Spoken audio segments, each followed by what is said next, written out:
Hollywood, California, Monday, June 8th.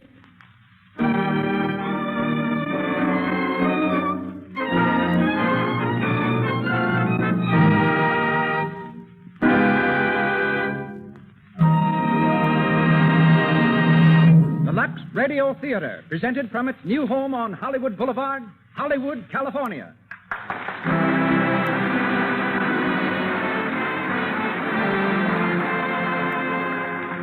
Lux presents Hollywood.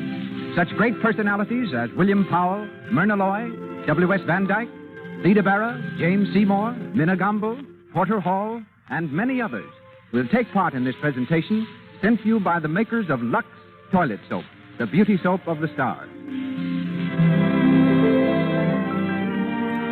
Appearing before a distinguished Hollywood audience, Mr. Powell, Miss Loy, and a cast of 18 great players present the play that has broken box office records from coast to coast, The Thin Man.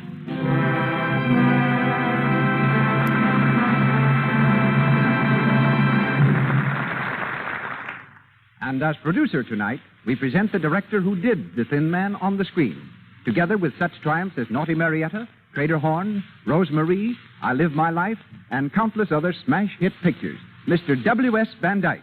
Mr. Van Dyke.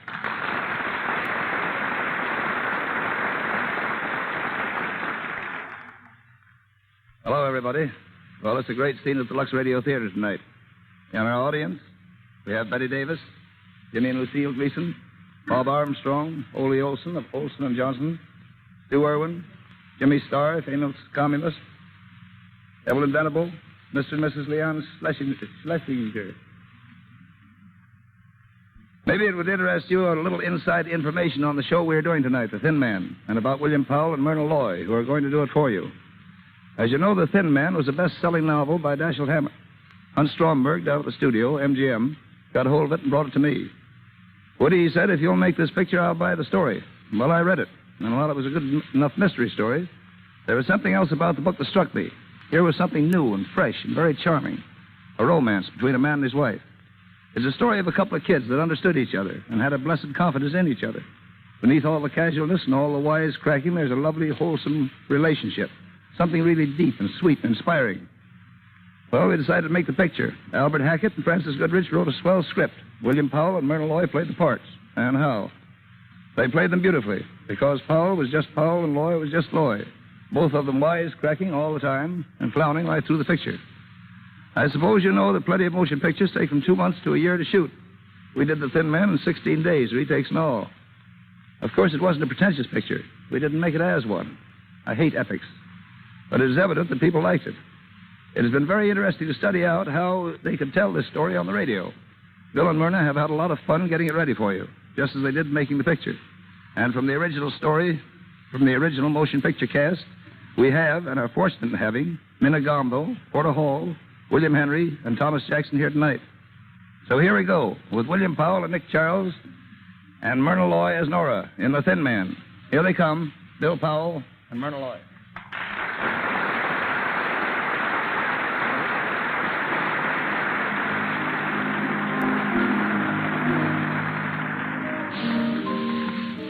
We're in a fashionable café, Montmartre, New York City. It's Christmas Eve, and the well-appointed dining room is filling rapidly. From the bar comes a good-looking young fellow of about 35, tall, casual, and worldly wise. He's Nick Charles, the well-known private detective, played by William Powell. And he's waiting for his charming wife, Nora, played by Myrna Loy. As he takes his place at the table, a young girl on the other side of the room recognizes him and hurries over.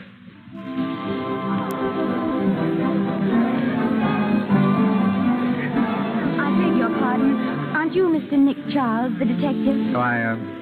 Yes, I'm Nick Charles. I thought I recognized you. My name is Dorothy Winans. Oh, yes? How do you do? Do you mind if I sit down for a moment? No, but I'm expecting my wife in a few minutes. You don't mind explaining your presence to her? Oh, of course. That's my fiancé over there at the other table. Oh, well, that makes everything all right, doesn't it? Sit down. Thank you. Your name is, Dorothy Winans. I'm Clyde Winans' daughter. Clyde Winans. Oh, yes, of course. Your father was having some trouble about one of his inventions a few years ago. I handled the case for him. I know. That's why I want to speak to you now. Oh. Well, I'm not practicing anymore, Miss Winans. You see, I retired. Please, Mr. Charles. I need you. Oh. What seems to be the trouble? It's Dad. He went away about 3 months ago, and I haven't heard from him, not a word. I'm worried sick. Oh, I wouldn't if I were you. After all, he's an inventor. He gets an idea he wants to work on. It's only natural that he should hide away somewhere. He's done it before. Yes, but never for 3 months. Did you see him before he left? No. Mr. Macaulay was the only one he spoke to. Well, Macaulay and Julia Wolfe. She's Dad's secretary. Julia Wolfe. Oh, yes, I believe I've met her. Macaulay is your father's lawyer, isn't he? Yes. His lawyer and his secretary both speak to him before he leaves, but no one knows where he went. He wouldn't tell them. What about your mother? He wouldn't tell her either? No. Mother and Dad aren't... They haven't seen each other for some time. Oh, I see. Well, I don't know just what I can do for you. Why don't you speak to Macaulay? Maybe he's heard from your father and forgotten to let you know. Oh, well, I'll call him now. That's the girl. Let me know how it turns out, will you? Of course. I'll be back in a few minutes. I'll be here. Madam, you can't bring that dog in here. Dogs aren't allowed. I'm sorry, madam. I'll be here, Aster. Aster, come here, boy. Here. Down, boy. But, madam, down. it isn't only your dog. We allowed everyone. Oh, here you are. Aster. Quiet, Aster. Quiet. Hello, Nora. I hear you brought the dog. I didn't bring him. He brought me. I think the doorman's mad, Nick. Madam, I'm afraid you'll have to take the dog outside. It's all right, Joe. It's my dog and my wife. You might have mentioned me first. But, Mr. Charles, are you sure that... Of course I'm sure. He's well trained. He'll behave himself. nobody might bite someone? Oh, no. Only me, Joe. He only bites me. Yes, he's fussy about what he eats. Go ahead, Joe. I'll be responsible for him. Very well, sir. If you say so, sir. There you are, my dear. See what an influential husband you've got? You do stand in with doormen. Mr. Charles, Oh, yes, Dorothy? may I introduce my fiancé, Andy Reed, Mr. Charles? How do you do? How do you do, sir? Any luck, Dorothy? Yes, he's just around the corner. Your father? No, Mr. Macaulay. going to see him now. Oh, fine, fine. Nick? Yes, my dear? Oh, I beg your pardon. Miss Wynant, Mr. Reed, my wife. How do you do? How do you do? I'm sorry we have to rush, but you'll excuse us, Mr. Charles. Of course. We're at Normandy for a couple of weeks. Why don't you drop around? Thanks, we will. Goodbye. Goodbye. Goodbye, sir. Goodbye, Mr. Charles. Goodbye. Pretty girl. You like blondes. You got tight? Only you, darling. Lanky brunettes with wicked jaws. Who is she? Dorothy Wynant, daughter of Clyde Wynant. I worked on a case for her father. Some nut wanted to kill him. Charming. What's the matter now? Wynant disappeared. I was afraid something happened to him. Has anything happened to him? My darling wife. How do I know? Funny, though. That secretary of his ought to know something. Secretaries usually do. Who is she? Julia Wolfe. Smart girl, Julia. I always suspected she had some kind of hold on Wynant, and that's why he kept her on. Maybe you ought to give her a ring. What for? Oh, just to say hello. Maybe. Want a nickel? No, I've got one. I'll be right back. Hello? I want Skylar, 40962. No, Skylar. That's right, 40962.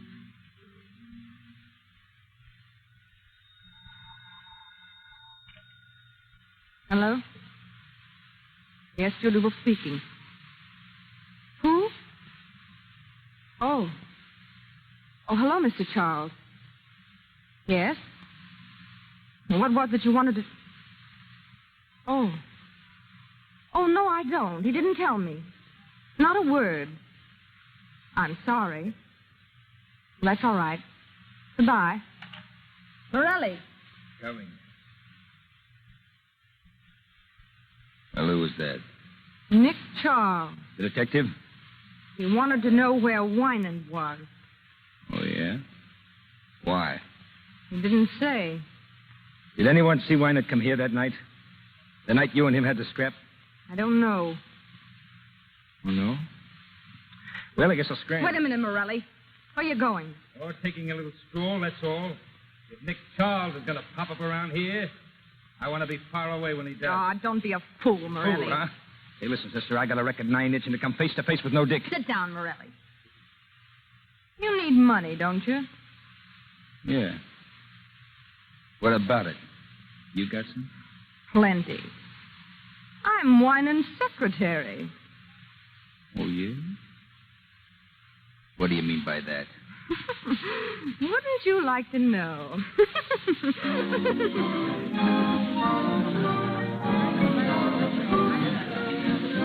Your friend Pierre serves good dinners, Nick. Mm-hmm. All right. You still didn't tell me what Julia Wolf had to say. Nothing. She didn't know where he was, that's all. Finished? Finished? Let's get out. We'll grab a cab and get back to the hotel. Ready and willing. Where's my purse? Come on, Esther. Joe, call me cab.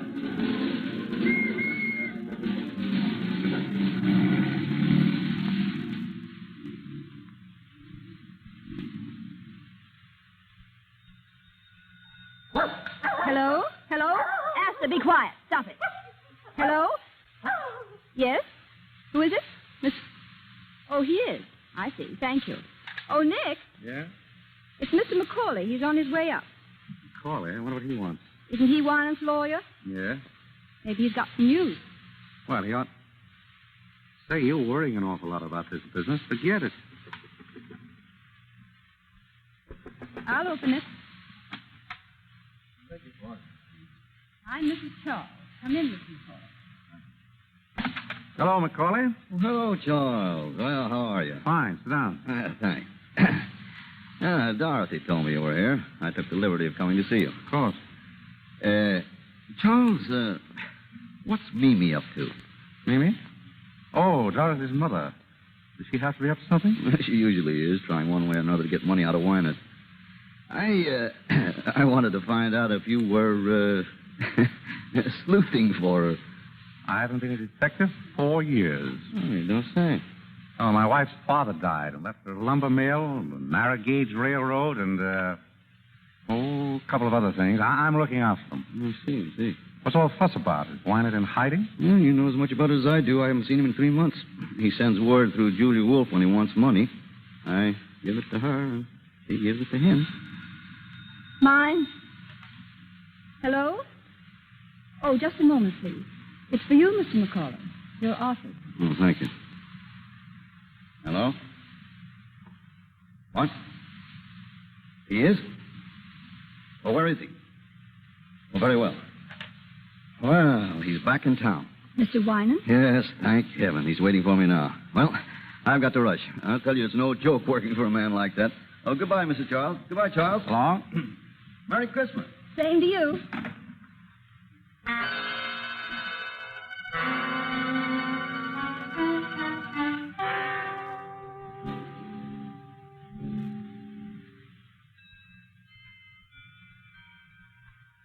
$11:30. Almost Christmas, darling. If that's a hint, you can drop it. You get your present at breakfast, not a minute before. Beef. You know, Nick, I've been thinking. It's funny the way Winant popped up all of a sudden. Yes. Wasn't it?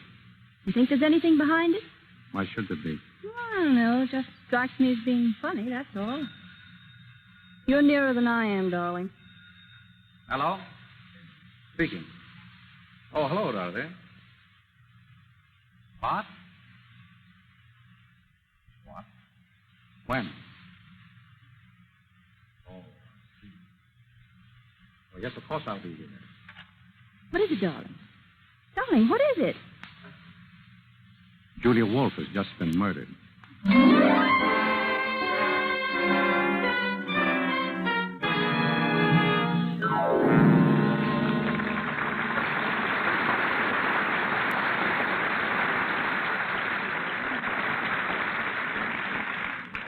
You are listening to William Powell and Myrna Loy in the story of The Thin Man from the stage of the Lux Radio Theatre in Hollywood Boulevard.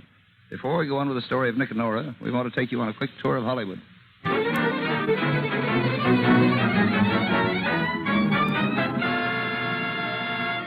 Lobby of the Hotel Roosevelt, where stars and newcomers gather. A young actress just breaking into pictures is telling her friend of her success. Well, there's one thing. I've got one of the best managers in Hollywood, and that means a lot. Oh, but the rules he's laid down for me. Gee, what do you mean, rules? Well, you'd think I was going into training for the Olympics. I've got to lose 5 pounds. I've got to take lessons in singing and diction, and of course my complexion's got to be perfect. I've got to be more careful than ever not to get little blemishes or enlarged pores and what they call cosmetic skin. Thank goodness I know enough to use Lux toilet soap regularly, the way everybody around here does. 9 out of 10 beautiful Hollywood screen stars use Lux toilet soap and have for years. Here's what the famous Claudette Colbert has to say. When I tell people how simple my complexion care is, they always seem surprised. I use cosmetics, of course, but I always use Lux toilet soap to guard against cosmetic skin. It's easy to keep skin lovely my way. And now on with the show of the Thin Man.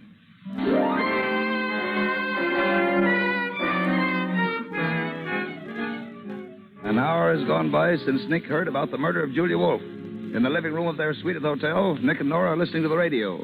A news reporter is broadcasting the latest developments of the case. And here's the latest news of the Julia Wolfe murder. The police have found out that the beautiful blonde secretary was the gangster's girl who was spreading the dragnet for one Joe Morelli, said to be hiding out somewhere in the city. In Paris today, the Chamber of Deputies... Never mind the Chamber of Deputies. Joe Morelli, that's what I want to know about. Well, did you get any more information out of headquarters? As much as they had. Julia Wolfe was shot and killed about 9 or 9:30. Body discovered on the floor of her living room a little after 11. Who discovered it? That'll surprise you. Mimi Wynant. Dorothy's mother? Right. What was she doing there? I don't know. Where's Clyde Wynant? Still missing. Missing? But Macaulay was going to see him. They had an appointment. And I spoke to Macaulay. Wynant never showed up. Nobody knows where he is.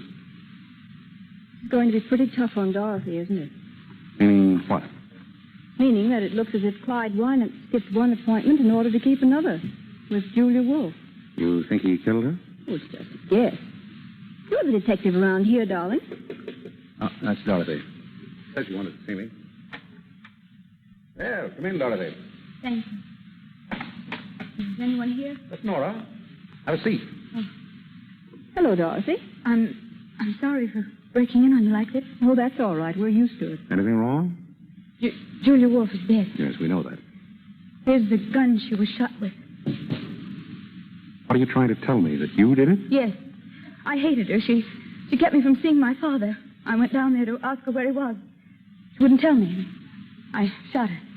Where did you hit her? Why, in the heart. Pretty good shot you are. What did she do? She fell down. Did she make any sound? Didn't scream? I don't know. Which way did she fall? She fell over backwards. Oh, yes?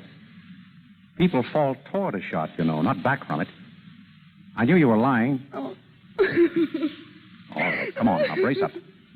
Where did you get this gun? I bought it in a pawn shop. I thought so. Why did you say you did it? Whom are you trying to shield? Oh, please, don't ask me. You got to tell me. Nick, let me handle this, will you? Dorothy, look at me. Nick is trying to help you. Why don't you help him? You were trying to shield your mother, weren't you? No. Your father, then. Dorothy. Yes. My father. Why do you think he did it? Mother was the first one to find Julia Wolfe. She saw something in Julia's hand, and she took it. What was it? A watch chain. It belonged to my father. So you think your father did it? I don't know. Did your mother turn the chain over to the police? No, she kept it. She didn't tell them anything about it. But she showed it to you? Yes. Why did your mother go to Julia Wolfe's apartment in the first place? She went to ask for money. Oh, money again, huh? Yes? Oh, have them come up, please. Who is it? Dorothy, I wonder if you'd mind waiting in the bedroom. Of course. It'll be only a minute. Well, Nick? It's Mimi Wynant. Alone? She's never alone. Dorothy's brother is with her. Screwy college kid. And some guy by the name of Chris Jorgensen. Jorgensen? Who's he? Macaulay told me about him. A hanger-on type. I think he's after Mimi's dough. But she hasn't any. Maybe that's why she wanted to get some from Julia. I'll take it. Hello. Nick, how are you? Fine. Come in, Mimi. Thank you, Nick. This is my son, Gilbert. How are you? Very well, thank you. And Mr. Chris Jorgensen. He's an old friend of mine. How do you do? How do you do? Sit down.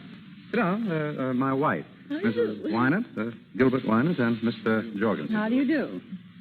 Well, Mimi? Nick, I've never been in such a state in my life.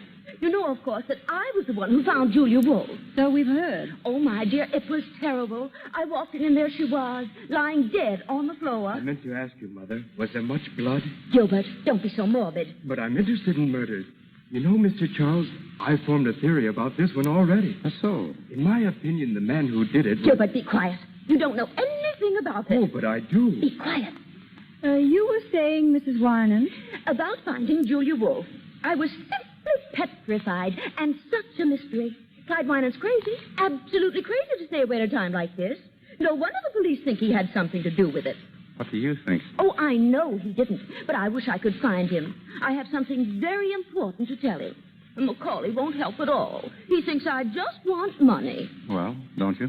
Oh, Nick, you're always teasing. Mrs. Wyman, were you alone when you found Julia Wolfe? Why, of course I was. Wasn't Mr. Jorgensen with you? I? Certainly not. I don't know anything about it. The first word I had that Julia Wolfe was dead was when Mrs. Wyman called me at my club. Oh, she called you? Yes. Why? I beg your pardon. Oh, let's not even talk about it. The thing to do is to find Clyde. And that's what I've come to you for, Nick. You will help me find him, won't you? I'm afraid I can't, Mimi. Oh, Nick, please. Now, Mimi, there are 1,000 detectives in New York. Hire one of them. But Clyde knows you. All you have to do is to get in touch with him and tell him that Mimi says everything is all right, but that I've got to see him. I tell you again, I don't want any part of it. Is that final? Final? Well, if that's the way you feel. He'll turn up. You just help all you can. Give the police every possible assistance. What do you mean by that? Oh, nothing in particular. Oh. Well, we'll say good night. Good night. I'm sorry I can't help you, Mimi.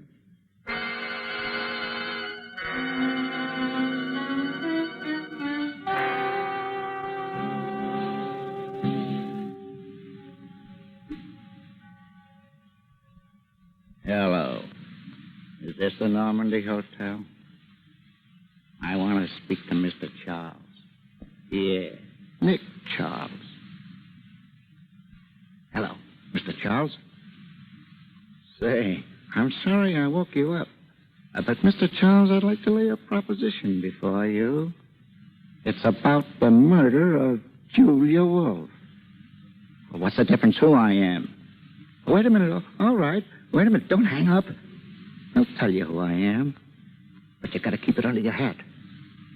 I'm Al Nunheim. Yeah, Nunheim. Now listen. I know who murdered Julia Wolfe, see? Sure I do. And I'll spill it to you for $5,000. I'll tell you how I know. Because I was outside of her apartment when she was shot.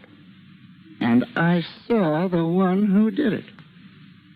And I'll spill it to you when I get... Hey, wait a minute. Hey, I can't talk now. I'll call you again. Hello? Hello? Hello, are you still there? Hello? Well, what's up? Now what's on? I don't know. Some crank, I guess. He hung up. You better get back to bed and get some sleep.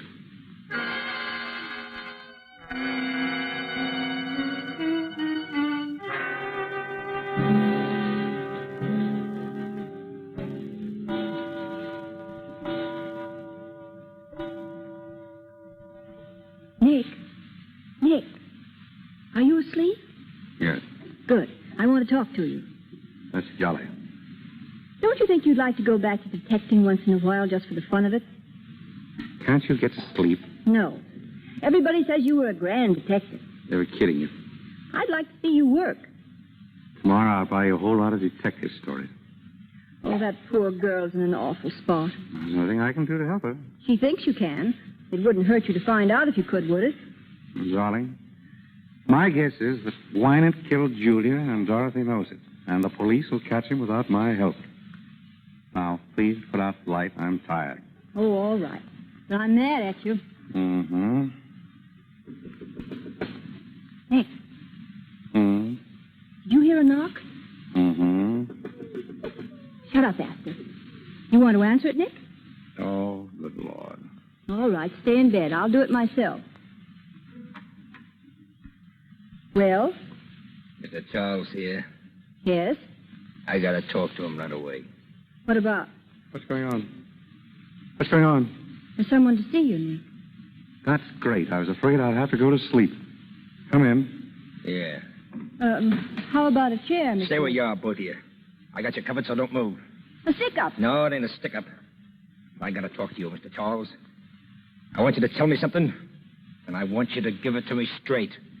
You get me? Do you mind putting that gun down? My wife doesn't care, but I'm a very nervous person. Thank you.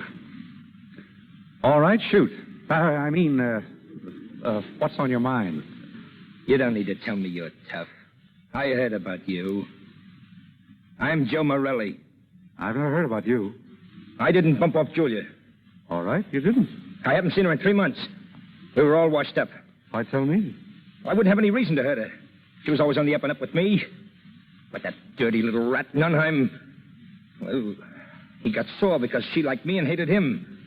So he put the finger on me. That's all right, swell, brother, only you're peddling your fish in the wrong market. I've had nothing to do with it. Now, listen. The boys used to say that you were okay, a square guy. Now, that's why I'm here. What's the law doing to me? Do they think I did it? Or is it just something else to pin on me? I'd tell you if I knew, but I'm not in on this. Ask the police. Now, that'd be very smart. The boys would love to have me come in and ask questions. They'd like it right down to the end of their blackjacks. Now, I came to you on the level. The boys say you're on the level. Be on the level. I'm on the level. If I knew anything, I'd... Who's that? I don't know. This is your party. Open up. Open up. This is the police. The police? You dirty two-timer. Look out, Nora. Oh! Give me that gun. You rat, I'll show you. Drop that gun. Drop it.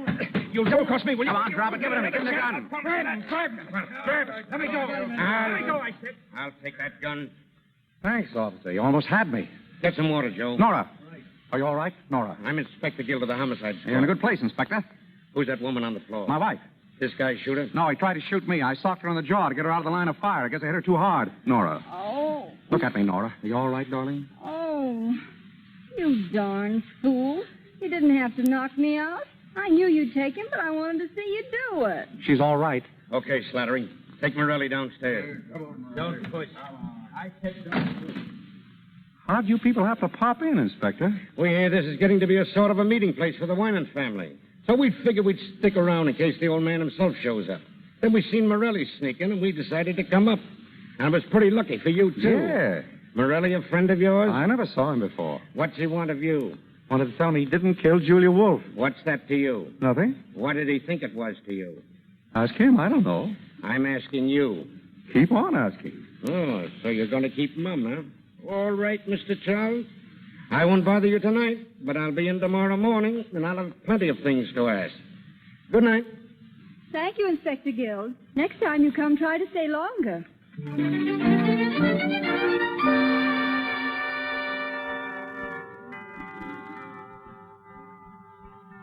Nick, wake up. It's Christmas. Oh, yeah? Look, here's a telegram for you. It just came. Open it, will you? Probably a touch from somebody. Well? Nick. What is it? It's from Clyde Winans. Listen. Will you take charge of investigation on Julia Wolfe murder? Communicate with Herbert McCauley. Clyde Winans. Where's it from? Philadelphia. Then he didn't do it, did he, Nick? I don't know. Communicate with McCauley, huh? All right, we'll ask him up here this morning.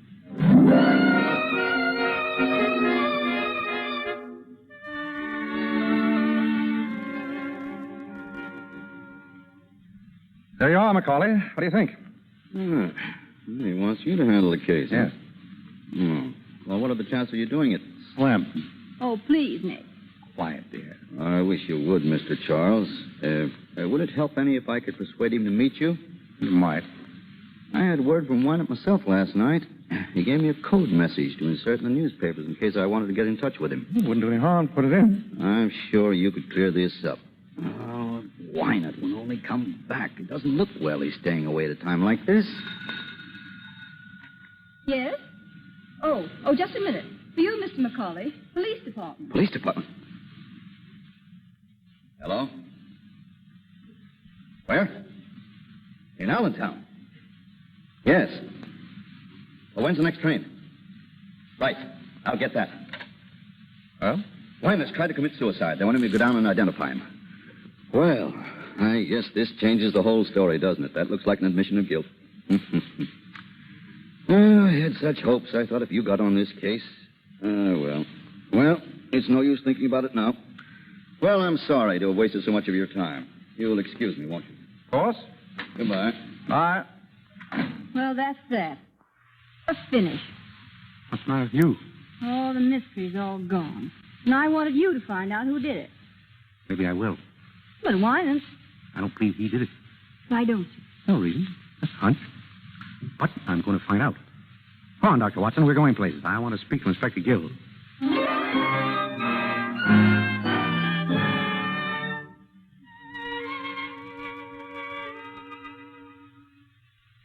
Man to man, Mr. Charles. Are you working on this case? Man to man, Inspector Gill, I'm not. But he's interested. I don't mind telling you, I'd rather have you in on the right side. You mean not on Winans' side? I'd rather have you working with us than against us. So would I. It's a bargain, then. Do you know about the case? I read the papers. And what about the suicide? Oh, that's a phony. The men didn't even have to go down. Yeah, I thought it might be. From now on, they're going to think that every thin man over 6 feet with white hair is Winans. Do you think that Winans did it? Looks like he planned something. He shut up his apartment and his shop. But there's nothing yet to clinch it. 50 will get you 100 that Winans didn't do it. Who's your candidate? I haven't got that far yet. I don't think that everything points to Winans. What about the alibis? They're all okay. Mrs. Winans, the boy, Dorothy, Macaulay, even Morelli. What about Jorgensen? Huh? I'll check on that. Well, I'm afraid this is kind of dull for you, Mrs. Charles. Dull? I'm sitting on the edge of my chair. Frankly, I'm stunned. I don't know what to do next. What about you, Charles? Me? No, but I've got a hunch. What is it? I got a call last night. I thought it was from a crank, but I changed my mind. Whoever it was knew something, and I've got a feeling I'll hear from him again.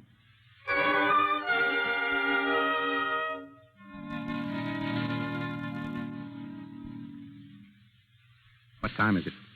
Almost 10. Still waiting to hear from the crank? And how? Here, give me that quick. Hello? Yes? Yes? This is Nick Charles? Who? Can't hear you. I said I can't hear you. Have to speak louder. I can't speak any louder. Hey, this is Al Nunheim again. You know, I called you last night. Hey, listen. Are you still interested in that proposition? Yeah, huh? All right, then. Now, here's the dope. And get this straight. The man who killed Julia Wolf...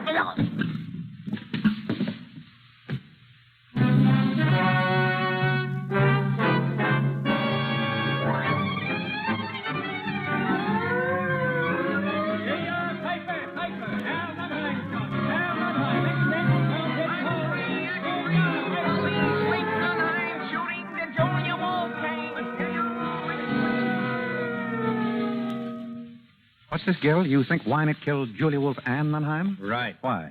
2 reasons. First off, Mimi Winans came across with a watch chain. She plucked off Julia's body. Oh, she did, huh? It belonged to Clyde Winans. Yeah. What's the second reason? A pip. The bullet that killed Nunheim came from the same gun. That's all right, Inspector. All right, it's perfect. Clyde Winans is guilty of both those murders. Maybe. What? 50 will still get you 100.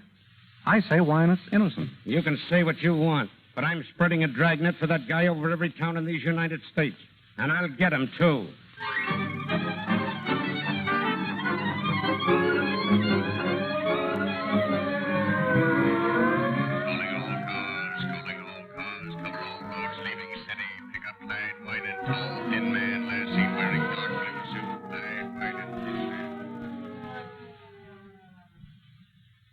You think they'll find him, Nick?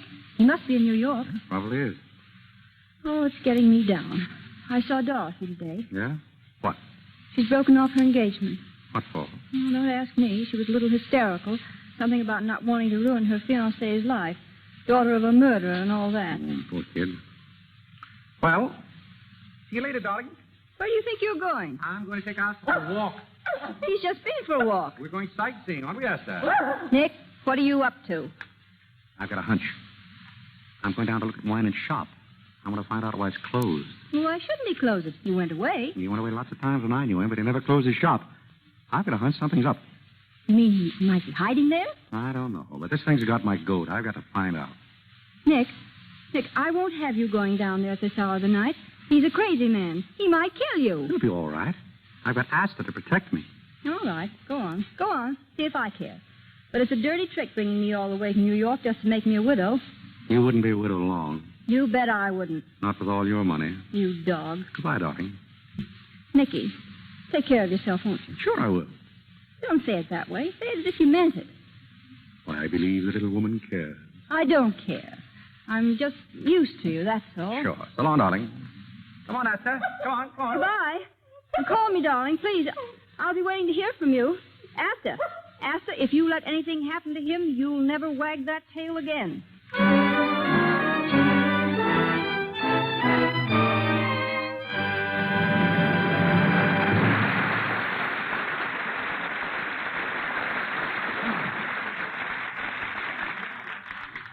You are listening to the Lux Radio Theatre's production of The Thin Man, starring William Powell and Myrna Loy, with the music under the direction of Louis Silvers. This is W.S. Van Dyke speaking. We have here tonight the man who wrote the great picture, Lawyer Man, for Bill Powell here. He's a producer, too, but just on the writing end. He's done many great pictures. 42nd Street, The Gold Diggers, King of Burlesque, and lots of others, including an original musical, Ladies in London, which you'll be seeing soon. And here he is, the man whose name you'll see on the screen before the picture starts. One of Hollywood's greatest picture writers, James Seymour. Come here, Jim.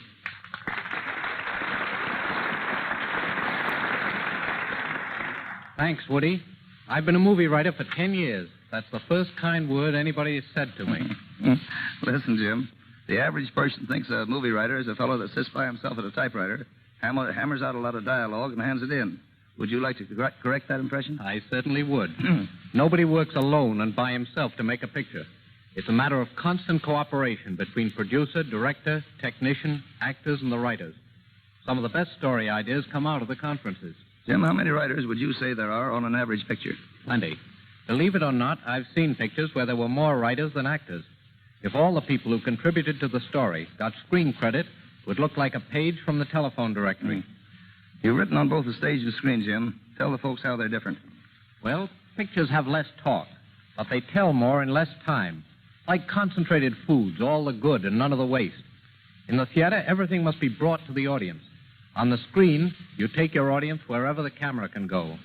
And here's another important point that comes right back to your Lux Radio Theater. On the stage, the star just enters. But on the screen, she's introduced with a big close-up, a picture of the star's face many times larger than life-size. Every time a movie star's complexion is mentioned in this Lux Radio Theater, I think of those close-ups. Those stars just have to be beautiful. And they found that Lux toilet soap helps them look their best. Producers know it, too. And that's why it's the official soap in all the great studios in Hollywood. Right, Woody? Right on the nose, Jim. Thanks for coming over. Thanks for asking me. Good night. Good night, Jim.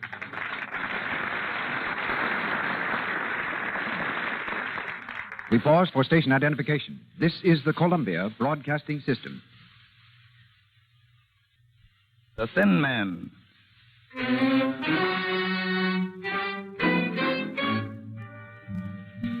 Nick is on his way to Clyde Winett's deserted laboratory. In a dark and desolate section of the city, his cab veers sharply around the corner and pulls up in front of a gloomy, old, rickety building. Say, mister, are you sure this is the place you wanted? Looks like it.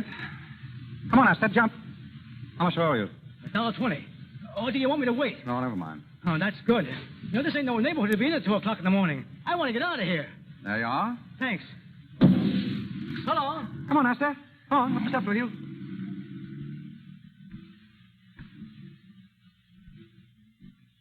Hello. Nora, what are you doing here? I beat you down. I want to go with you, Nick. Now, listen. No. You're not going in that place alone, and that settles it. Now get out that skeleton key of yours and open that door. I'm here to stay. All right, come on. Test. Dog. Nice neighborhood Winans picked out for his laboratory. I can almost hear the chains rattling. Do you believe in ghosts, Nicky? There we are. Come in. Be quiet. Nick, it's dark in here. I've got a flashlight when I close the door.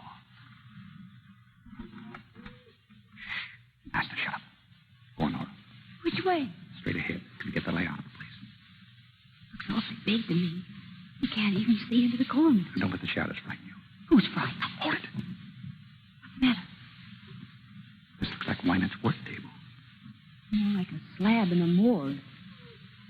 Look, Nick.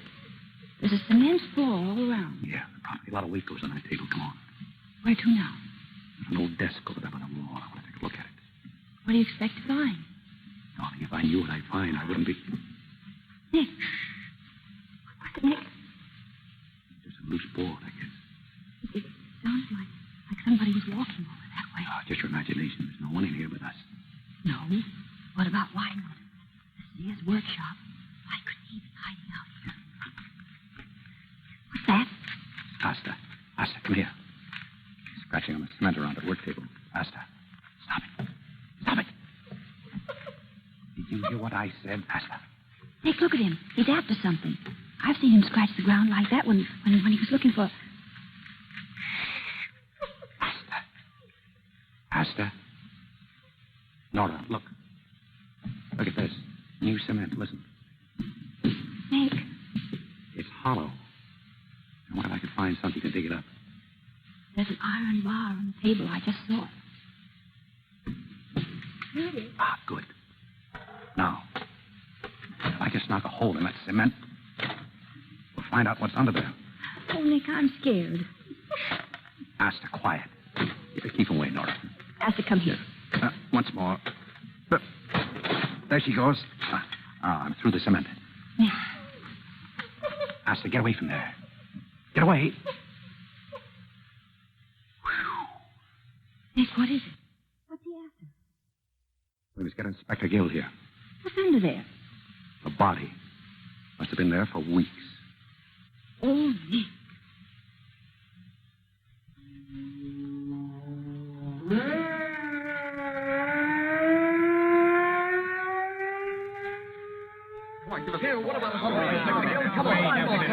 Wait a minute. Wait now, you reporters. You'll get your story as soon as I can give it to you. Until then, you gotta leave us alone. Come on now, get out. Those reporters are enough to drive a guy nuts. Well, you were right, Nick. It was a body. A skeleton, rather, buried in lime. I wonder what Wynan had against this one. Did you find any clothes? Yeah, but no identification on them. Just a silver belt buckle with the initials, D.W.R. D.W.R. Who was that? I got a good idea. That case you worked on. The guy who threatened to kill Wynan. What was his name? Oh, Rosewater. Yeah, Rosewater. He said Wynan tried to steal an invention, didn't he? Yes, but we figured it was just blackmail. Just the same, Wynan wouldn't mind having him out of the way, would he? And according to the doc, the body's been there at least a couple of months. That's just about the time Wynan closed the shop. Right. Did you put the skeleton under the fluoroscope yet? Half an hour ago. We found the bullet he was killed with and something in the leg bone. An old piece of shrapnel. Shrapnel? Yeah. Why? Shrapnel in the leg bone. He probably limped. What do you mean? Oh, nothing. Well, so long, Inspector. I'm going to pick up my wife, take her home. It's been a long night. So long. Give her my best, will you? Right.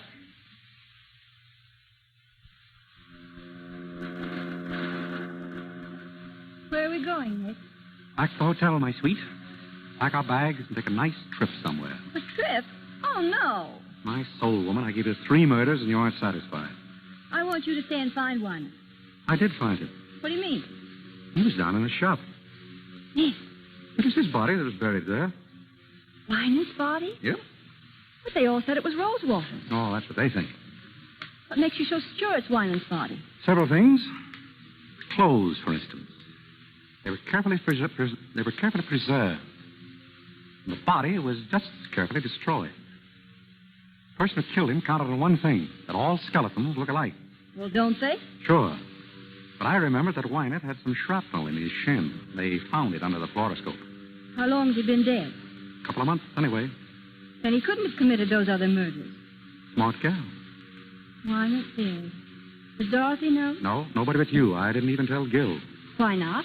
I want to lie low till I get the whole dope. I don't want to go off half-cocked. What are you going to do? I'm going to get the real murderer. I've got an idea. Want to see me take him? Yes. You got a nice evening dress? Oh, I've got a Lulu. Why? I'm going to give a party, a dinner party. Everything from Russian caviar to camembert cheese, an orchestra behind the palms, subdued lighting. What is this? And I'm going to invite all of the suspects. The suspects? They won't come. Oh, they'll come. I'll have Gil issue the invitations. Nick, who's going to be there? Everybody. You, me, Dorothy, her ex-fiancé, His name's Andy. Right. Macaulay, Mimi, Gilbert, Jorgensen, and Morelli. Oh, darling, what a lovely party.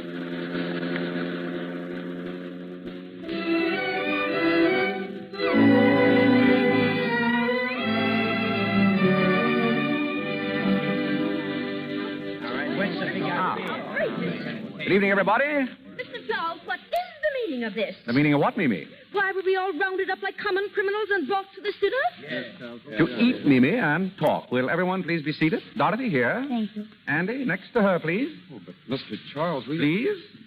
Very well. Mimi on the other side of Andy. Mr. Jorgensen over there, please. Very kind, Mr. Charles. Not at all. Mr. Macaulay next. Of course. Morelli? What? Right where you are. Now, say, listen. Sit down.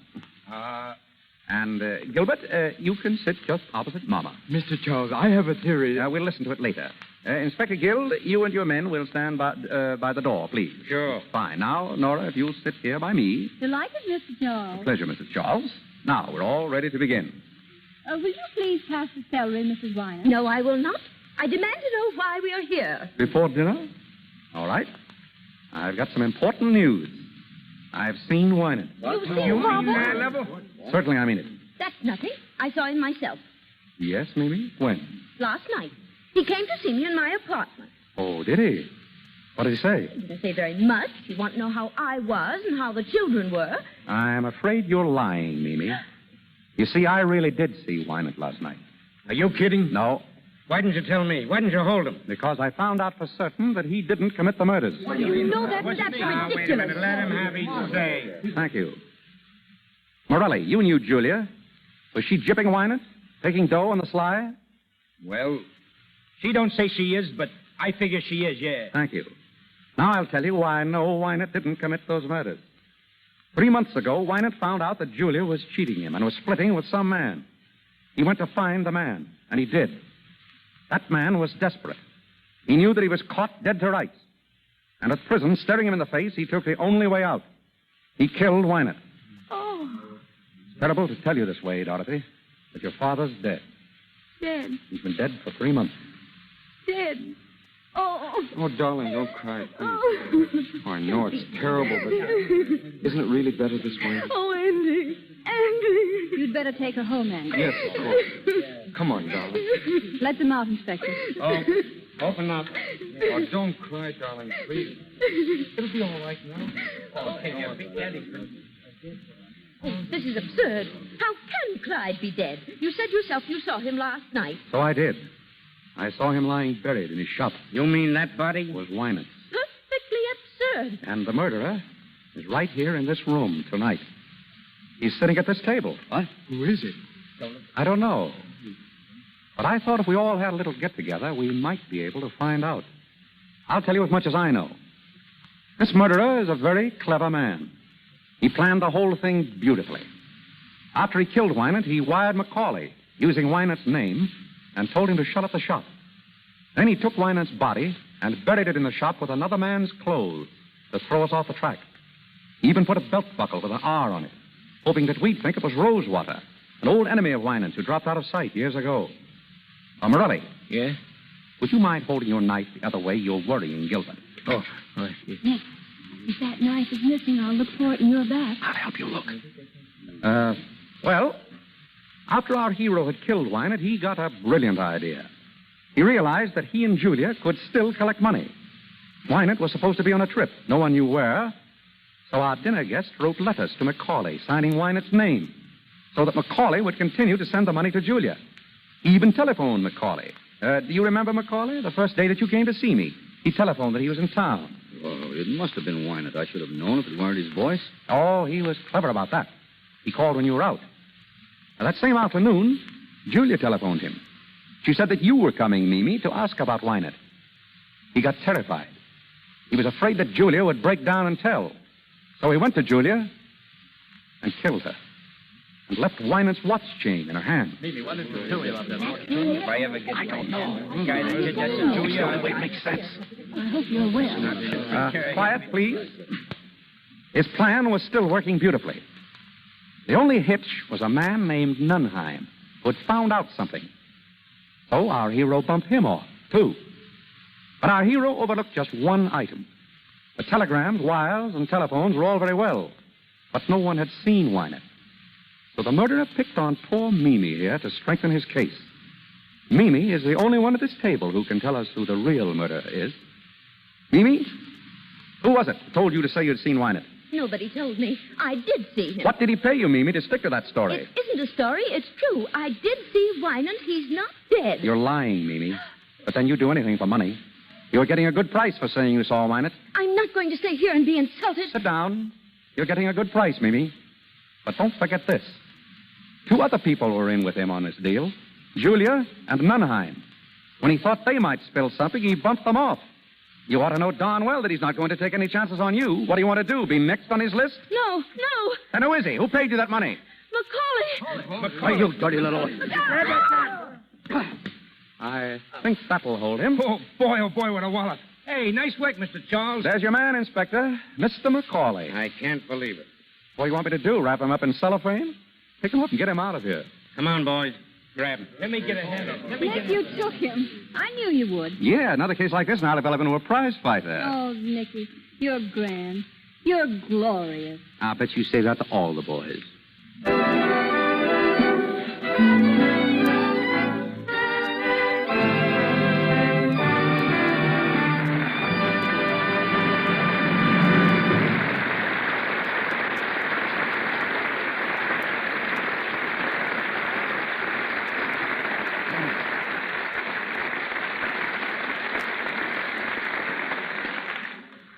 Well, that's that. The story of the Thin Man with William Powell and Myrna Loy. I'm going to get them back out here in a minute to talk to you. As you know, these broadcasts from the Lux Radio Theatre are quite an event in Hollywood. And among our many friends here tonight is one of the greatest stars of the silent pictures. I admired her from afar when she was doing such magnificent spectacles as Cleopatra, and I was just an extra. Today, she is the wife of one of our leading film directors. I've known her for many years as a most charming and gracious lady, and I want you to meet her now, Miss Theda Bara.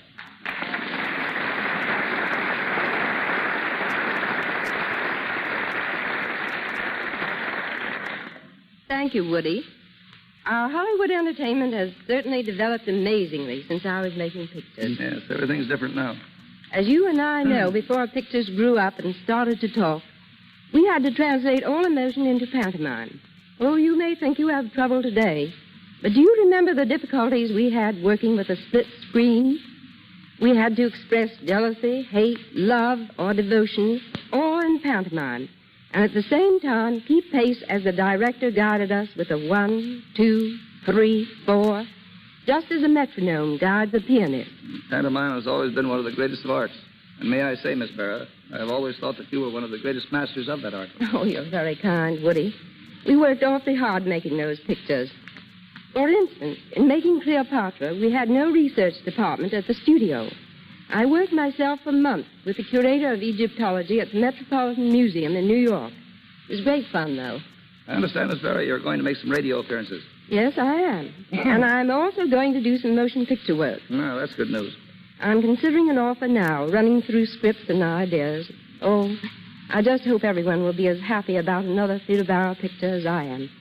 The public has been very good to me in the past. And I know they'll be awfully glad to see you again.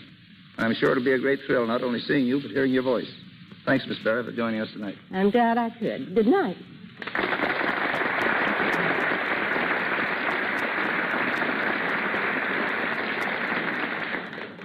Hearing Theda Bara talk of her plans brings to my mind some other plans I've heard discussed in Hollywood this week.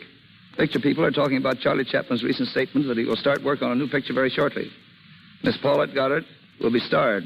Chaplin will write and direct, but will not act in it. A disappointment to many of us.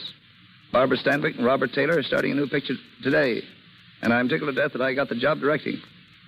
It's called His Brother's Wife. Speaking of Bob Taylor, there's a lad who is going places. He's got a great future. And sometime in that future, he's going to do Armand to Greta Garbo's Camille. Bill Powell and Myrna Loy here are interested in the making of MGM's picture, The Good Earth. Louise Rayner, who was with them in the Great Ziegfeld, and Paul Muni of the Stars. And now Bill Powell and Myrna Loy are coming out on the stage. Arise, Bill, Myrna.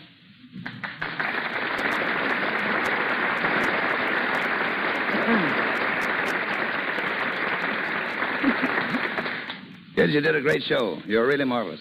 What, no retakes? No property man. Yeah, Bill. I'll bet you're glad my property man isn't here. Remember how he used to swat you with a broomstick when you weren't hurrying on the set fast enough? Yes, that Harry Alvarez is a great fellow. He's the most independent cuss in the whole picture business. Listen, Bill, that fellow was with me in the Arctic when we made Eskimo. He was with me in African jungle when we made Trader Horn. And after a man has handled crocodiles, sharks, pythons, and polar bears, you can't expect him to be afraid of a mere actor. Yeah, there's only one thing I can never understand about that picture, Eskimo, Woody. How did they tell you from the polar bears? He wore rubbers. I wore a hat. It must be pretty tough, Woody, when you have to plow through swamps, jungles, tropics, and the Arctic. I suppose when you call up and say you're going on location, your wife says, oh, yes, location. Do you want the snowshoes or the snakebite medicine? Unfortunately, she doesn't say that. When I say I'm going on location, she just says, you are not. Incidentally, I thought all about that traveling, I thought all about it when the Lux soap people asked me to do this broadcast. Isn't it funny? In the Arctic, soap is something they like to eat. In the tropics, they use soap for money. And here in Hollywood, soap is something that keeps the stars beautiful. Now, I can see that keeps Myrna beautiful, Woody, but when are you going to start using that? Nice talk. What I do use is that. And that's no kidding. Anyway, thanks for coming up, kids. Goodbye, Woody. Goodbye. Bye-bye.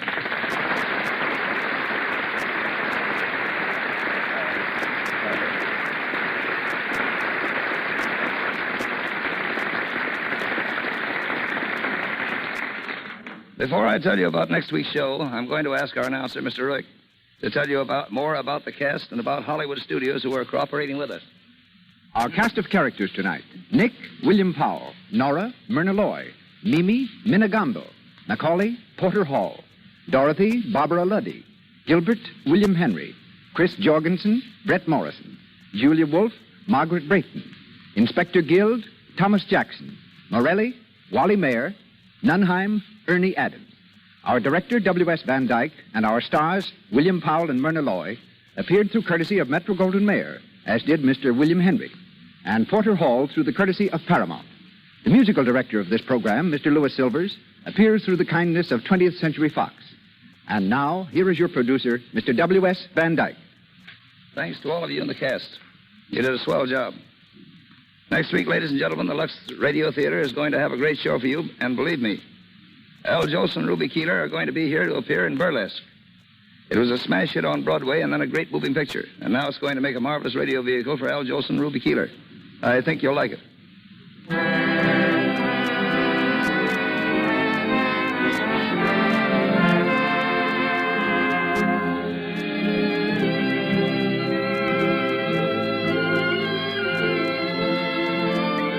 Cecil B. DeMille will return to the Lux Radio Theatre in time to produce Burlesque. And you know he'll give you a great show. I've enjoyed being with you all, and good night.